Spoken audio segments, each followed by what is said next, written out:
오늘 새벽에 주시는 말씀을 함께 받겠습니다. 오늘은 잠언 16장 18절, 19절 두 절 말씀을 함께 받도록 하겠습니다.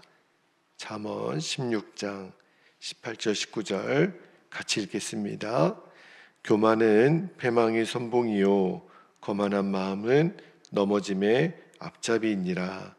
겸손한 자와 함께하여 마음을 낮추는 것이 교만한 자와 함께하여 탈취물을 나누는 것보다 나으니라. 아멘.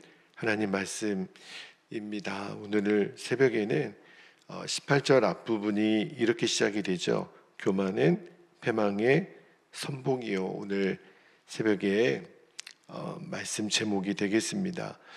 두 절 말씀만 읽었는데 각각 절마다 주시는 말씀의 진리를 나누고 우리가 기도하겠는데, 첫 번째 주시는 말씀의 진리는 우리가 자주 나누는 주제 중에 하나인데 교만에 대한 말씀입니다. 교만은 사람을 멸망의 길, 또 심판의 길로 인도하는 가이드 같다. 이 말씀을 좀 나눌게요. 18절 말씀을 다시 한번 보면 교만은 패망의 선봉이요 거만한 마음은 넘어짐의 앞잡이니라, 이렇게 말씀하잖아요. 잠언에서 정말 많이 다루는 주제 중에 하나가 교만이에요. 교만은 한마디로 다른 사람보다 내가 낫고 다른 사람은 나보다 또 낮아져야 되는 그러한 말과 행동이잖아요. 하나님 앞에 정말 우리가 보잘것없고 무가치한 자신의 지혜, 또 자랑, 또 자기 일을 높이려고 하는 마음, 이런 게 다 교만인데, 오늘 말씀해 보니까 교만하고 거만한 마음이 사실은 같은 마음이죠. 근데 교만과 이 거만한 마음이 사람을 패망으로 이끌고 또 넘어짐으로 이끌어가는 주범이 된다는 거예요. 우리가 성경에서 교만 때문에 완전히 인생을 망치고 또 왜 교만한 사람이 넘어졌는가, 예가 엄청 많죠. 대표적인 예가 하나님의 아름다운 그 창조물 중에 하나였던 그 천사장이 타락하여 사탄이 되죠. 그리고 하나님을 대적하다가 쫓겨낸 이유가 교만 때문에 그래요. 최초의 인간이었던 아담이 에덴 동산에서 타락해서 그가 범죄하고 에덴 동산에서 쫓겨나죠. 엄밀히 말하면 그것도 교만 때문에 그랬어요. 하나님이 하지 말라는 것을 자기 교만 때문에 했던 거죠. 또 바벨탑 사건으로 온 세상의 언어가 혼잡하게 된 이유도 사실은 교만이죠. 우리가 하늘보다 더 높이 탑을 쌓자. 고라 일당이 왜 망했죠? 사울 왕이 자신의 왕권을 잃어버린 이유도 사실은 엄밀히 말하면 다 교만이에요. 그러니까 우리가 성경을 읽다 보면 교만은 우리를 인생에 망하는 길로 이끌어가는 가이드가 맞습니다. 또 우리 인류 역사상도 그렇죠. 각 나라마다 다 자랑하는 것들이 있죠. 1900년대에 1910년대 초반에 영국이 진짜 자랑하던 자랑거리가 하나 있었어요. 당시에 세계에서 제일 크고 또 어마어마한 초호화 여객선을 하나 만듭니다. 그 배 이름이 아시는 것처럼 타이타닉 호죠. 그 배가 1912년 4월 14일 날 전 세계의 이목을 끌고 영국에서 떠나서 이제 대서양을 건너는 그런 항해를 시작하죠. 그들이 자랑이 뭐였냐면 타이타닉호는 절대로 가라앉지 않는 바다 위의 섬이다, 이렇게 얘기를 했어요. 그런데 타이타닉호가 우리가 영화에서도 보았지만 그 비하인드 스토리가 있더라고요. 출항하고 5일째 되는 날 이제 대서양을 지날 때 캐나다 동부 해안을 지날 때요, 그 해안 통제소에서 그 타이타닉호에게 경고를 보냈다는 거예요. 어떤 경고를 보냈냐면 지금 빙산 하나가 흘러내려오고 있으니까 배의 방향을 바꾸라. 그러지 않으면 배와 빙산이 부딪힐 수 있다. 근데 당시 이 항해사가 타이타닉호는 너무너무 거대하고 엄청난 배니까 뭐 빙산쯤이야 살짝 부딪혀도 괜찮겠지 하고 그 무전을 무시하고 계속 항해를 했다는 거예요. 그런데 빙산이 이제 진짜 눈앞에 보이기 시작했던 거죠. 영화에서도 그런 다급한 장면이 나오기는 해요. 그리고 너무 뒤늦게 빙산이 앞에 있는 것을 발견하고 그 선장에게 의논을 했다 그래요. 전방에 빙산이 있다는 무전을 받았는데 부딪힌들 뭐 이 배가 무너지기야 하겠습니까? 그러니까 선장도 이런 말을 했다는 거예요. 하나님이라도 감히 이 배를 어떻게 할 수는 없을 걸세, 항해를 계속하게 그렇게 무리하게 이제 배를 몰았다가 우리가 아는 것처럼 결국은 수많은 목숨과 함께 배가 침몰하게 되죠. 그러니까 이게 사실은 그 뒤에 교만의 죄가 있었던 거예요. 그러니까 교만은 어떤 함정이 있냐면 우리로 하여금 내 한계를 직시하지 못하게 만들어 버립니다. 상황 판단을 제대로 할 수 없게 만들어 버려서 결국 내 자신을 파멸에 이르게 한다는 거죠. 그래서 오늘 이 아침에 기도하고 싶은 것이 내게도 한계가 있다라는 것, 그리고 내가 정말 깨어지기 쉬운 질그릇 같은 존재라는 것을 우리가 꼭 잊지 않게 되기를 바랍니다. 그래서 하나님 앞에 또 사람 앞에 우리가 겸손할 수 있기를, 그래서 우리가 패망과 넘어짐이 아니라 성공과 형통의 길로 주님이 우리를 인도하시는 그런 귀한 삶을 살 수 있기를 주의 이름으로 축복합니다. 자, 두 번째 주시는 말씀의 진리는 이런 말씀의 진리를 주셨는데 여기 좀 미스프린트가 났네요. 불이한 이익입니다. 불이한 이익을 나누는 것보다 의를 위한 고난에 동참하는 것이 진정한 성공의 길이다. 불이한 이익을 나누는 것보다. 그렇죠? 자, 19절 말씀을 다시 한번 볼게요. 19절에 보니까 겸손한 자와 함께하여 마음을 낮추는 것이 교만한 자와 함께하여 탈취물을 나누는 것보다 나으니라, 이렇게 말씀하죠.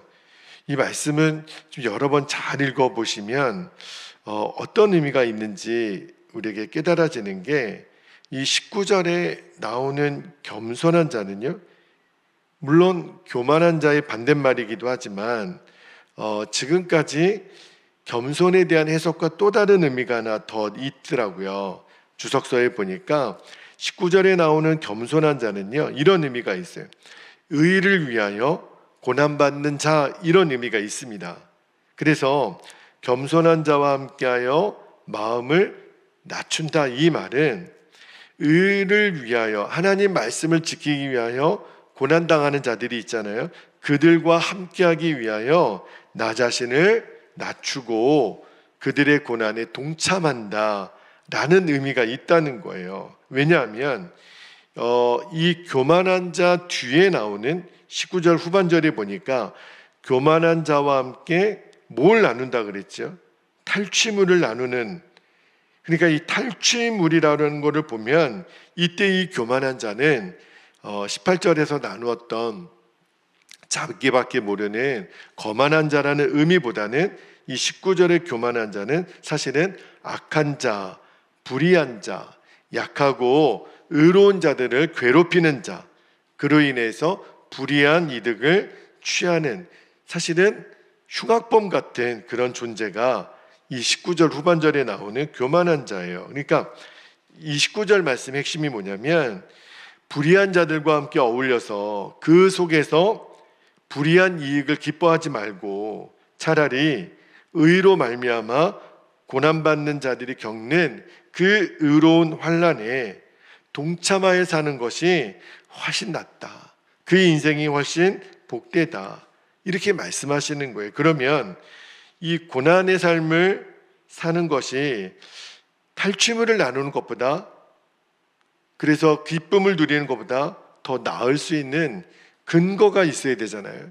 우리가 하나님 말씀을 읽다 보면 우리가 둘 중에 하나예요. 내가 의로 말미암아 고난을 당할 것인가, 아니면 불의한 이익을 취하고 그 이득을 나눌 것인가. 우리는 둘 중에 하나 인생에서 선택을 해야 되는데, 자, 먼저 의로 말미암아 내가 고난당하고 또 그런 사람들의 삶에 동참하는 게 사실은 쉬운 일은 아니에요. 육체적으로는 엄청 고통스럽고 힘이 들죠. 그런데 왜 그게 성경은 복되다고 말하냐면, 우리들의 인생이 이 땅에서의 삶으로만 끝나면 맞아요. 그거는 진짜 바보 같은 일이에요. 그러나 우리에게는 내세라고 하는 영원한 하나님의 나라에 대한 개념이 있거든요. 현세에서 내가 의로 말미암아 고난당하고 그러한 자들과 함께하는 그 자들에게 약속하신 하나님 나라에서의 평안이 있기 때문에 더 낫다라고 성경은 말씀을 하는 거예요. 반대로 여러분, 교만한 자, 악한 자들이죠. 그들과 함께 탈취물을 나누면 이 세상에 사는 동안 육체적으로는 편할 수 있어요. 우리 주변에 많은 사람들을 보면 내가 저 사람과 손잡아서 부당한 이득을 취한다라는 거 모르고 손잡았을까요? 아니요. 그럴 일은 거의 없어요. 내가 저 사람하고 손잡아서 이 일을 해서 나에게 떨어지는 그 콩고물이 있었기 때문에, 이게 죄인 거를 알면서도, 이게 악한 일을 알면서도, 왜요? 그로 인해 내가 평안하고 즐거움을 살 수 있으니까. 그러나 뭘 놓치고 있냐면 영적인 삶이에요. 내가 그 부당한 이익을 손잡는 순간 내 자신은 곤고해집니다. 내 영이 알아요. 결국은 그 사람의 영혼이 하나님의 심판을 받게 되는 영원한 고통으로 가게 될 거를 내 영이 안단 말입니다. 그래서 의로 말미암아 고난당하는 자의 삶에 왜 동참하라고 말하냐면, 이 세상에서는 힘들죠. 고통스러운 삶을 살 수도 있어요. 그러나 영원한 하나님 나라에서 약속한 평강과 안식을 누릴 수 있으니까 선택은 지금 우리가 하는 겁니다. 예수님이 그래서 산상수훈에서 이런 말씀을 하셨어요. 마태복음 5장 9절에서 12절까지 말씀 보면 예수님이 딱 그 주제의 말씀을 하십니다. 볼게요. 9절부터 화평하게 하는 자는 복이 있나니 그들이 하나님의 아들이라 일컬음을 받을 것이요. 10절 보세요. 의를 위하여 박해를 받은 자는 복이 있나니 왜요? 천국이 그들의 것임이라. 11절에 나로 말미암아 너희를 욕하고 박해하고 거짓으로 너희를 거슬러 모든 악한 말을 할 때에는 너희에게 복이 있나니 기뻐하고 즐거워하라. 하늘에서 너희의 상이 큼이라. 너희 전에 있던 선지자들도 이같이 박해하였느니라. 예수님 직접 하신 말씀이에요. 하늘에서 너희들의 상급이 크다, 이 말씀을 하시잖아요. 우리가 사는 이 세상이 우리 인생의 전부라면, 예수님 말씀하신 대로 살면 이것처럼 억울하고 불쌍한 인생 없을 거예요. 그래도 우리는 믿잖아요. 이 세상 뒤에 주어질 영원한 하나님의 나라가 있다라는 거, 그곳에서 사는 삶이 있다라는 것을 믿는 거잖아요. 그래서 당장 내 눈앞에 있는 현세만 바라보지 말고 하나님 나라까지 내다볼 수 있는 눈이 우리들에게 열리기를, 그래야만 불의한 이득을 거절하고 의를 위하여 핍박을 받는 삶을 선택하고 또 그러한 자들과 함께 우리가 주의 나라를 만들어갈 수 있다. 그 사람을 오늘 주님은 가장 지혜로운 자다 말씀하시는 거예요. 오늘 이 말씀을 우리들이 꼭 붙들었으면 좋겠습니다. 우리가 육의 눈으로 보이지 않는 영의 눈으로만 보이는 세계가 있고 또 하나님의 나라가 있다라는 것을 꼭 기억하고, 우리가 무엇을 선택할지는 내가 지금 할 수 있어요. 그러나 그 결과는 천지차이입니다. 그 결과는 영원한 하나님 나라에서의 안식과 지옥의 고통으로 나뉘어진다라는 것을 우리들이 꼭 잊지 않게 되기를 주님의 이름으로 축복합니다. 이 시간에 우리 함께 기도하겠습니다. 오늘 주신 말씀의 진리를 우리가 두 가지 기도 제목으로 붙잡고 기도하지요. 첫 번째는 교만과 거만의 마지막이 멸망이고 심판인 것을 늘 기억하는 겁니다. 그래서 날마다 겸손으로 허리를 동이게 하옵소서. 두 번째는 불의한 이득입니다. 불의한 이득을 나누는 것보다 의를 위한 고난에 동참하는 거예요. 그래서 영원한 하나님 나라의 평안을 경험하게 하옵소서. 우리가 꼭 그렇게 기도할 수 있기를 원합니다. 그래서 오늘 내가 바라보는 것이 육신의 눈으로만 그치지 않고 영의 눈이 열려서 영원한 하나님 나라를 바라보는, 지금 나와 함께 계시는 주님을 더 바라보는 눈이 열리기를 위하여 이 시간 주님의 이름을 간절히 부르고 통성으로 기도하겠습니다. 주여